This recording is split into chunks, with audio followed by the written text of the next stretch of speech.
inspiring na from Tagum.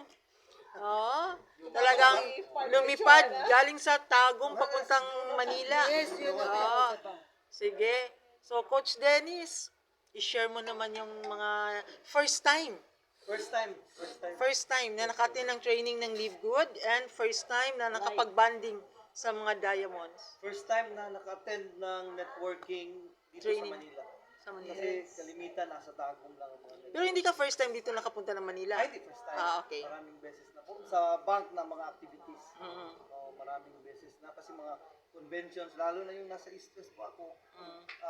Most of the time, every quarter, semi-annual, Christmas party ng mga managers.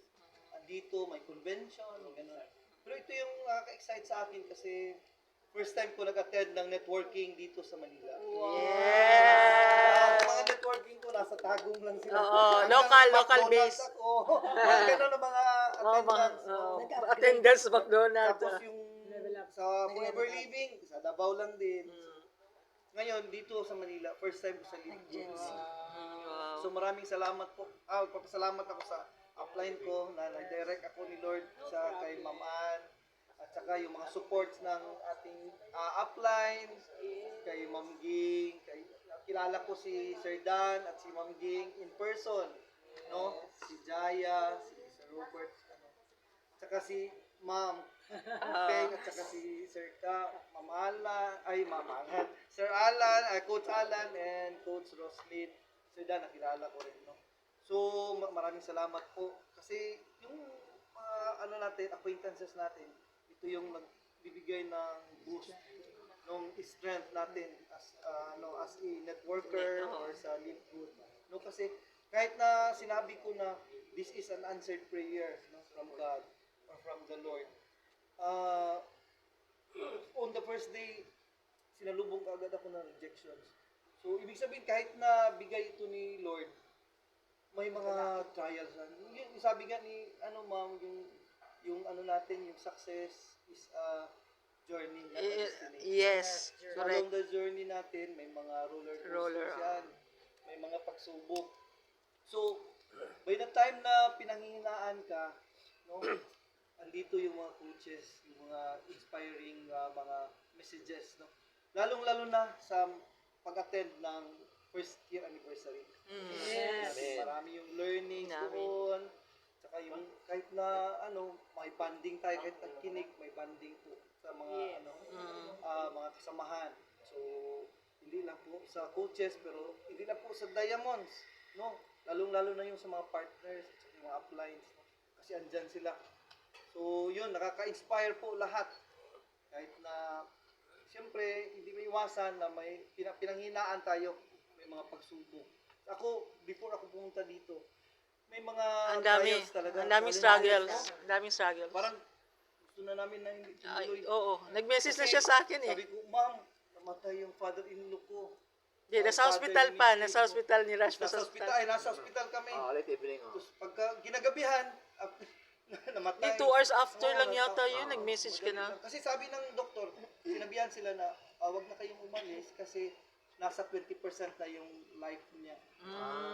Sabi nila 20% na lang. So may magawa pa ba talaga? Oo. Sabi wala na. So kung talaga i-revive, wala na rin. Ganun. Parang yun na lang ang So yun. Then Sunday umulan, Monday umulan, Bumaha. Tuesday bumaha na. So walang trabaho nung Tuesday. So balik kami ng Wednesday. Tapos sabi ko, baha pa rin. Sabi nga, padala ako kina Ma'am Roslina, hindi passable yung area nga papuntang Davao.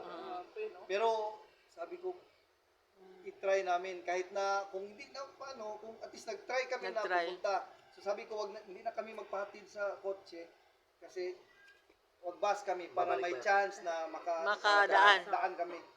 So yun ang nangyari. Tuloy-tuloy. Pagkatapos na naman, walang ulan sa Davao. Nung paalis na kami, mga 4 o'clock, may, umambon na. So ngayon, nag-holiday na naman, Friday. Holiday ngayon sa Tagum kasi ulan naman. Buong araw, malakas daw. So, holiday. Kahapon pa, so, kinagabihan, nag-send na ng advisory. Na walang pasok. Walang pasok. Kasi Swerte yun po, pala si Jamela. Yun, Wala, sabi ko, hindi excited absent. Ako na absent yun. Pinapalag ko na yun sa... Pero walang pasok eh, kaya hindi So, absent. nakalibre siya. Pero exam na sa Monday din. Yun po. So, ang ano po na, yung na-inspire ako doon kay Diamond na Harold, Pangan, sabi niya, yung commitment. Actually, lahat man sila sinasabi, di ba? Yung health mo, yung character. Yung commitment. So, pinili ni Coach Harold yung commitment na topic para sa kanya. Kasi yun, sabi ko, marami tayong pinagdadaanan. So, kung may pinagdadaanan tayo ngayon, tuloy lang. Tuloy. Kung may challenges na naman dadaan, Tuloy pa tuloy rin. pa rin. Kahit anong mangyari, tuloy pa rin. So, yun. So, ngayon, confirm ko na kahit na anong mangyari, tuloy po tayo. So, magdadayamon tayo lahat. Yes! So, i-pray nyo lang po na makuha po si Konsyala, si Team Hamloy, kasi baka... I-try ko rin i-message. Hindi ni Lord, baka Okay may iba lang, pa. may iba pang So, ipe-prepare. yun ang sabi ni Coach Harold, commitment. So, kung hindi ko makuha, baka may iba. So, yun na lang po. At least, in prayers, magkasama ko kayo sa pagpanalangin kay Lord. Yes. Yun. Para sa iyo yan. Para talaga yan. Bibigayan. So, Basta ganun po. Marami tayong learnings na nakuha dito, kahit na kanina, even nagpapapicture lang tayo. Grabe, hindi sila madamot sa ideas, knowledges. Kahit Kwentuhan na lang, no? paulit-ulit, kahit na paulit, dami, hindi ba pwede na, isahin na lang na ito, para pero sa kanila, parang ganado sila magbigay ng mga inspirational messages, no? Sabi ko, baka ayaw na niya. Sige na, okay. Pag sabi mo na, pwede makahingi na, okay, walang no hesitation or makita mo sa mukha na galit na sila or wala ka makita na negative na images sa sa mukha mo now. Naintindihan. So, mukha, wala ka makita ng mga images na negative sila. Yun ang Ang sarap kausap, no? sarap kausap. Tapos, gusto ko tayo na naman sa susunod. Diamond! Amen. That's all. Maraming salamat. Ay, ang behalf naman. Oo, mag-share. Tapos na, ikaw na. May $50 All is correct. Ay, O, kasi hinanap na niya yung bronze niya eh.